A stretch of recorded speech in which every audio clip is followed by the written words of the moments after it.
आज जो हम बात करने वाले हैं वो है कंप्लीट फ्रिक्शन कॉन्सेप्ट, जिसमें हम all the possible cases friction के डिस्कस करने वाले हैं। तो हमें पता है फ्रिक्शन क्या है, फ्रिक्शनल फोर्स क्या होता है। तो क्विकली अगर हम जो हमारे पास डिफरेंट टाइप्स ऑफ फ्रिक्शंस होते हैं उनके ग्राफ को देखें जो हमारे लिए ज़रूरी है। We know this is the graph which friction generally follows. और हमारे पास तीन तरीके के फ्रिक्शंस होते हैं, स्टैटिक फ्रिक्शन, लिमिटिंग फ्रिक्शन और हमारे पास डायनामिक फ्रिक्शन होता है। और जो हमारे पास ये मैक्सिमम वैल्यू होती है फ्रिक्शन की, ये हम जो ग्राफ स्केच करते हैं that is between applied force और force of friction. Force of friction कितना लगेगा कॉरस्पॉन्डिंग टू अप्लाइड फ्रिक्शन। तो जो हमारे पास ये जो मैक्सिमम वैल्यू आती है, तो ध्यान रख लीजिएगा यही हमारा लिमिटिंग फ्रिक्शन होता है जो सबसे ज़्यादा होता है। उसके बाद जो हमारा ये वाला फ्रिक्शन होता है, this this is nothing but static friction. और इसके बाद ये वाला फ्रिक्शन इज़ हमारा काइनेटिक फ्रिक्शन। तो अगर हम अरेंज करें तो सबसे ज़्यादा लिमिटिंग फ्रिक्शन होता है, उसके बाद स्टैटिक फ्रिक्शन होता है, उसके बाद काइनेटिक फ्रिक्शन होता है। तो ध्यान रख लीजिएगा, दिस इज द सीक्वेंस। अब हमें तो सारी चीज़ें पता है, we have already discuss this friction के एडवांटेज डिसएडवांटेजेस। तो क्विकली सम अप करते हैं कुछ इंपॉर्टेंट कॉन्सेप्ट्स को। देखिए डियर स्टूडेंट्स, अगर हम इस चीज़ को समझ ले कि अगर हमारे पास एक ब्लॉक है, इस एंगल ऑफ फ्रिक्शन को डिस्कस करते हैं क्विकली। इस ब्लॉक पे जो है फोर्स लग रहा है, let's say this is the P force, जो अप्लाइड फोर्स है पी। और ये जो है इस पे हमें पता है अप्लाइड फोर्स के अगेंस्ट फोर्स जो लगता है that's the frictional force. And ये जो है बॉडी का वेट है, that's M G, that will be acting downward. Counter to that हमारा एक रिएक्शन फोर्स जनरेट होगा which will be vertical like this way, this is reaction. और अगर हम इन दो फोर्सेस का एक रिजल्टेंट ले लें, लेट्स से इन दो फोर्सेस का जो रिजल्टेंट है that is in this direction, ठीक है, ये रिजल्टेंट। अब जब हम एंगल ऑफ फ्रिक्शन को डिफाइन करते हैं, हम एंगल ऑफ फ्रिक्शन को कैसे डिफाइन करते हैं, ये वो एंगल होता है जो ये रिजल्टेंट बनाता है लिमिटिंग फ्रिक्शन का जो resultant which it makes with the normal reaction. ये वाला एंगल जो होता है रिजल्टेंट जो है, let's make it denote with S, ये जो थीटा बना रहा है विद दिस नॉर्मल रिएक्शन, इसको हम एंगल ऑफ फ्रिक्शन कहते हैं।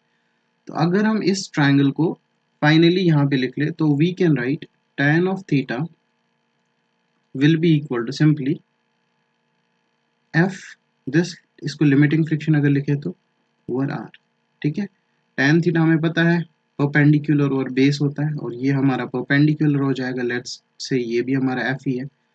तो यहाँ पे जब हम लिख ले we will get to tan theta equal, और यहाँ पे जो हमारे पास ये जो वैल्यू आई लिमिटिंग फ्रिक्शन और नॉर्मल रिएक्शन, इसको हम कोफिशिएंट ऑफ फ्रिक्शन कहते हैं, दैट इज लिमिटिंग फ्रिक्शन और normal reaction. So we can write it as mu. तो हमें यहाँ पे एक चीज़ पता लगी कि जो थीटा है which is called as angle of friction, that's nothing but tan inverse of coefficient of limiting friction या कोफिशिएंट ऑफ फ्रिक्शन। थीटा क्या है हमारा यहाँ पे, एंगल ऑफ फ्रिक्शन, ये ध्यान रख लीजिएगा। और ये चीज़ तो हमें पता ही है, coefficient of friction is nothing but F over normal reaction. तो हम ये कह सकते हैं कि जो कोफिशिएंट ऑफ स्टैटिक फ्रिक्शन है या कोफिशिएंट ऑफ लिमिटिंग फ्रिक्शन है, that is equal to the tangent of.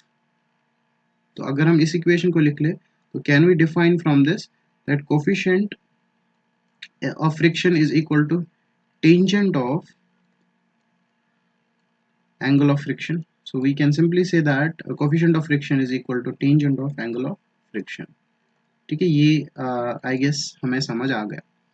तो अब हम इससे आगे चलते हैं कि अगर हमें ये रिजल्टेंट फोर्स निकालना हो कि ये रिजल्टेंट फोर्स की वैल्यू, जो मोस्ट पॉसिबल केस है जो पूछा जाता है, रिजल्टेंट फोर्स कितना होगा, let's calculate this resultant force that is being exerted by surface on block on this block, ठीक है। हमें ये ब्लॉक पता है, this was the frictional force and this was the normal reaction, जो काउंटर टू वेट जनरेट हो रहा है, ये यहाँ पे अप्लाइड फोर्स जो हमने लगाया था, तो ये हमारा रिजल्टेंट फोर्स था, and this was the theta जिसको हम एंगल ऑफ फ्रिक्शन कहते हैं। तो अगर हम इस इक्वेशन से निकालें, can I write S equals to under root of F square over plus R square simply by using the Pythagoras theorem. अब जो हमारे पास एफ है, कोफिशिएंट ऑफ फ्रिक्शन, ये we know mu equals to F over normal reaction. F we will get as mu multiplied it by r, reaction will be equal to mg, that is weight जो यहाँ पे लग रहा है, ठीक है, और r तो हमें पता ही है mg। so what we will get from this equation, we will get s as equal to mu mg square plus mg whole square, right, this way। तो ये हमारे पास इक्वेशन मिली। If I will take square of mg common, तो हमारे पास जो equation निकलेगी, root और स्क्वायर कैंसिल आउट हो जाएगा, we will get mu square plus 1। ये इक्वेशन हमें याद रखनी है, this is the equation which we have to remember. अगर कभी ऐसा केस आ जाए, और ये क्या है, this is the resultant force जो सरफेस लगाती है ब्लॉक पे, and it will depend upon the mu. Let's say कि if there is no friction case, ideal case ले लेते हैं, तो no friction case means mu equal to 0, no friction case, ठीक है। तो इसका मतलब जब म्यू 0 होगा, S will be minimum in this case, so we can simply say F S will be equal to M G, mu को 0 put कीजिए। सो यहाँ पे हमें अगर एक आइडिया ये पता लगा, सबसे ज़्यादा हमारा वेट होगा, उससे कम हमारा रिजल्टेंट फोर्स होगा, एंड देन अकॉर्डिंगली जो हमारे पास we will get this equation. तो this is the order that you have to remember, this is the resultant force, ठीक है, जो मिनिमम फोर्स है, और ये हमें पता है in case of no friction ये वाली वैल्यू होगी, और ये हमारे पास सबसे ज़्यादा weight, and then we do have this case जब फ्रिक्शन एग्जिस्ट होगा। तो this order is very important, that is to be remembered, सबसे ज़्यादा क्या है। नाउ इसी के साथ एक और टर्म होती है जो हमने ऑलरेडी बहुत डिटेल में डिस्कस की हुई है, that is the angle of repose. हमें पता है एंगल ऑफ रिपोज क्या होता है। अगर हमारे पास कोई भी ब्लॉक है, ये हॉरिजॉन्टल सरफेस है, ये कोई इंक्लाइन प्लेन है, जिस एंगल पे ये बॉडी रोल करना स्टार्ट कर दे, या it starts to slide down, जिस थीटा पे ये स्लाइड डाउन करते हैं उसको ही हम एंगल ऑफ रिपोज कहते हैं।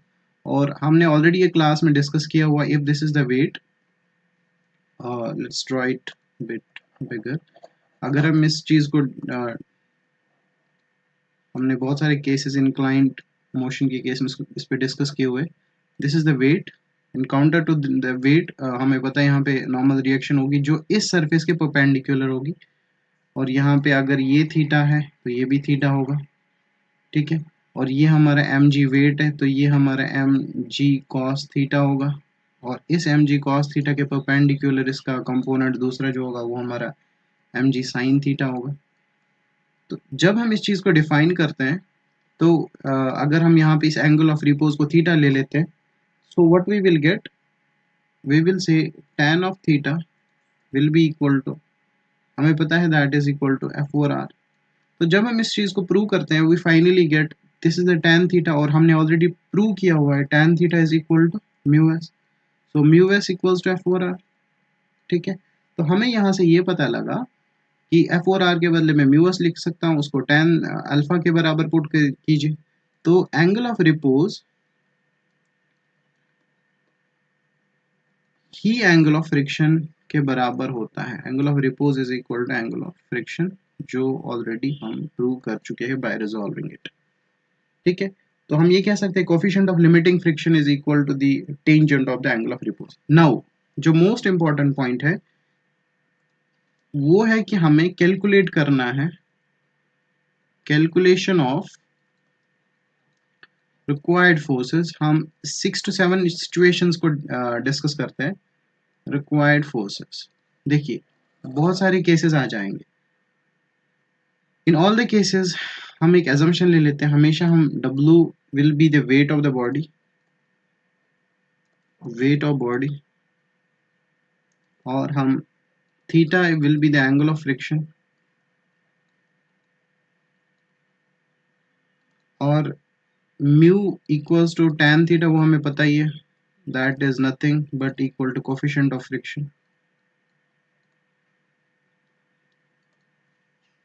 अब हम केस नंबर 1 को डिस्कस करते हैं।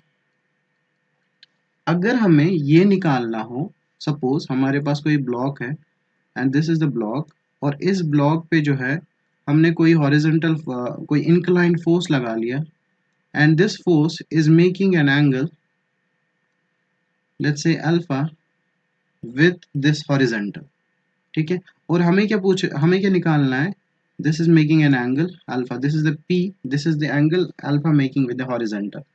अगर हमें इस केस में ये निकालना है कि हमें मिनिमम फोर्स कितना लगाना पड़ेगा इस बॉडी पे, सो दैट कि minimum pulling force, as you can see this is the minimum pulling force, तो minimum pulling force in this case, ध्यान रख लीजिएगा, that is equal to P minimum, that will be equal to W sine theta over cos alpha minus theta. अब आप ये पूछेंगे W क्या है, हमने ऑलरेडी डिस्कस किया है, वेट ऑफ द बॉडी, जो आपको पता ही है, weight will always act downward, ठीक है। इसके ऐसे रिएक्शन लगेगा, और जब आप रिएक्शन लोगे तो यू कैन इजीली गेट, यहाँ पे हमारा पी, ये हमारा पी साइन अल्फा के बराबर हो जाएगा, ये हमारा पी कॉस अल्फा के बराबर हो जाएगा। वंस रिजॉल्विंग और एक कंडीशन ऑफ इक्विलिब्रियम को डिस्कस करते हुए हमारे पास जो मिनिमम पुलिंग फोर्स आएगा, तो ध्यान रख लीजिएगा वो इतना आता है, and questions have been asked on this particular formula. This is the case number 1। अगर हम केस नंबर 2 को डिस्कस करते हैं, केस नंबर 2 क्या है, सेम ब्लॉक है। Now in this case we have to calculate the pushing force.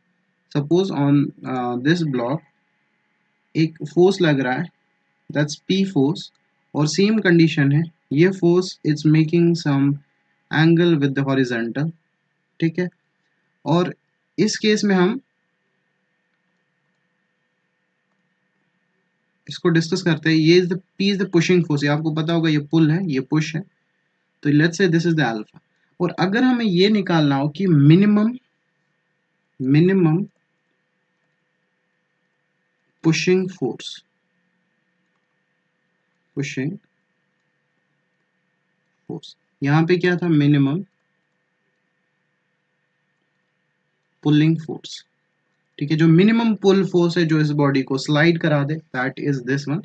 तो यहाँ पे जो P होगा वो होगा हमारा W साइन थीटा, थीटा आपको पता ही है, that is angle of friction, जो गिवन होगा क्वेश्चन में। इन केस गिवन नहीं होगा तो हम इजीली इसको निकाल सकते हैं, and in this case it will B cos alpha plus theta. तो ध्यान रख लीजिएगा, this is the maximum minimum pushing force and this is the minimum pulling force. तो ये केस नंबर 2 हो गया। अब केस नंबर 3 को डिस्कस करते हैं। लेट्स से अब हमारे पास केस 3 है। अब केस नंबर 3 क्या कहता है, सपोज इफ अगर आपको निकालना हो minimum pulling force P, so that कि हम to move the body up on an incline plane. ये अक्सर पूछा जाता है, आपको मिनिमम पुलिंग फोर्स निकालना होता है। देखिए सपोज आपके पास कोई इंक्लाइन प्लेन है, और ये हमारा इंक्लाइन प्लेन हो गया, और यहाँ पे हमारे पास एक ब्लॉक है, let's say this is the block, के ब्लॉक को ड्रॉ करते हैं मैनुअली। ये हमारे पास जो ब्लॉक है, ठीक है।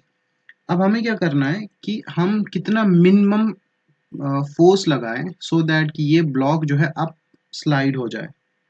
तो let's say that force is P, and that force is making some, इस वर्टिकल एक्सिस के साथ अल्फा बना रहा है, लाइक दिस, इस एक्सिस के साथ, इस एक्सिस के साथ, और मैंने इस एक्सिस को यहाँ एक्सटेंड कर दिया। और लेट्स से ये कोई एंगल है हमारे पास, दैट इज लैम्डा। तो हमें पता है same case, here this will be the weight, here it will be, ये भी हमारा लैम्डा ही होगा, it will be w cos lambda, ये w sin lambda. We have already proven this in the class, ये फाइनल सम अप है हमारा। In this case जो रिएक्शन होगा that is important, that is interesting. इस case में जो reaction होगा that will be equal to r plus p sine of alpha. ठीक है, अब अगर हमें फाइनली ये p निकालना है, this the minimum pulling force p जो हमें इस बॉडी पे लगाना है, वो कितना होगा, minimum p minimum, so that कि ये बॉडी अप मूव करे ऑन द इंक्लाइंड प्लेन, वो कितना होगा ध्यान रख लीजिएगा, that will be equal to weight sine of theta plus this angle lambda हुआ कॉस अल्फा माइनस थीटा। और हमें पता है सारी चीजें, ये अल्फा है, ये वाला एंगल हमारा अल्फा है, थीटा हमारा एंगल ऑफ फ्रिक्शन है, लैम्डा हमारा ये वाला एंगल है। Everything will be given in the question. तो बस आपको ये चीजें ध्यान रखनी है, these formula should be remembered, आप इसको प्रूव कर सकते हो। This was the case number 3। अब हम केस नंबर 4 की तरफ आ जाते हैं। केस नंबर 4, केस नंबर 4 क्या करता है, कहता है कि आपको minimum pulling force, same case, minimum pulling force to move body in downward direction. अब हम चाहते हैं कि बॉडी डाउनवर्ड डायरेक्शन में मूव करे अलोंग द सरफेस, ठीक है, along the surface on inclined plane. अभी हमने इसको अप मूव किया था, अब हम इसको डाउनवर्ड मूव कराएंगे। ये सरफेस है, दिस इज लैम्डा, ये ब्लॉक है। तो हम इस केस में, पहले केस में हमने कैसे फोर्स लगाया था, ऐसे, राइट, क्योंकि हमें अप मूव कराना था। अब अगर हम बॉडी को डाउनवर्ड मूव कराए तो we will apply like the force this case. तो हमने ऑलरेडी इनको डिराइव किया हुआ ऑलरेडी सेशंस में। तो we will say let's say this is the alpha, इस प्लेन के साथ बना रहा है अल्फा। तो इस केस में वेट तो हमेशा वर्टिकली डाउनवर्ड ही लगेगा, this will be w cos lambda, here it will be w sin lambda। And इस केस में जो रिएक्शन होगा उसको हम इजीली निकाल सकते हैं, r plus P sine alpha. तो इस केस में जब हमें मिनिमम फोर्स निकालना हो, the p minimum will be in this case, so that की बॉडी मूव करे downward, it will be w sine theta minus lambda over cos alpha minus theta. Everything will be given in the question, you just have to calculate it this way। पहले question में क्या था, theta plus lambda, और यहाँ पे क्या है हमारा theta minus lambda. This is the case number 4। अब आते हैं केस नंबर 5 पे।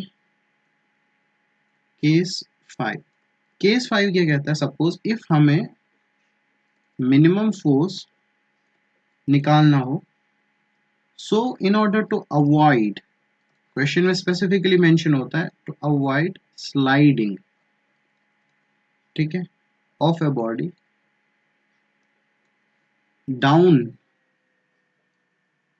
On an inclined plane, sliding ना हो जाए, और कितना मिनिमम फोर्स लगाना है in case of inclined plane. So we will use this inclined plane and let me place this block B, let me apply this force, क्योंकि तभी तो स्लाइड डाउन नहीं हो जाएगी, तो हमें इस डायरेक्शन में फोर्स लगाना पड़ेगा। तो this will B let's say angle alpha, और इसको हम अगेन लैम्डा ले लेते हैं, दोबारा रिजॉल्व करेंगे अपने कंपोनेंट्स में। तो इस केस में जो P मिनिमम होगा, सो दैट की बॉडी स्लाइड ना हो जाए इक्विलिब्रियम कंडीशन लगाने के बाद।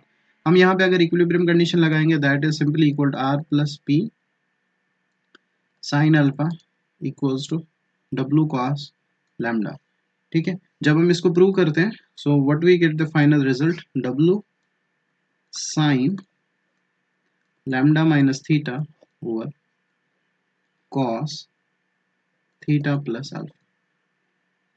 ये वो मिनिमम फोर्स है सो दैट की बॉडी स्लाइड डाउन ना हो जाए। अब केस नंबर 6 वो क्या है, अगर हमें मिनिमम फोर्स निकालना हो फॉर मोशन, हमें कितना मिनिमम फोर्स निकालना है अलोंग हॉरिजॉन्टल सरफेस। अभी तक हम इंक्लाइन सरफेसेस की बात कर रहे थे। I will talk about the horizontal surfaces and its direction. चलो डायरेक्शन भी निकाल ही लेते हैं। Very simple. So this is the block and we are applying a force P. Let's say this is making an angle alpha. दोबारा resolve करेंगे, this is the weight that is equal to mg, इसका मास m है, ये reaction है r, और हमें पता है ये वाला p cos अल्फा हो जाएगा, और ये हमारा f होगा फ्रिक्शनल फोर्स। जब हमें इस केस में फोर्स निकालना होता है, so do remember this is a complicated case. इसमें जो p मिनिमम होता है वो डायरेक्टली होता है म्यू, क्योंकि mu is, let's say this is the surface, ये गिवन होगा mg हुआ under root of 1 plus mu. Directly आप इसको सॉल्व कर सकते हैं by using the simple equilibrium equation और इक्विलिब्रियम कंडीशन से निकालते हैं। ठीक है, तो this is the minimum force जब हमें निकालना हो हॉरिजॉन्टल सरफेस पे कि हमें मोशन कराना है इस बॉडी को।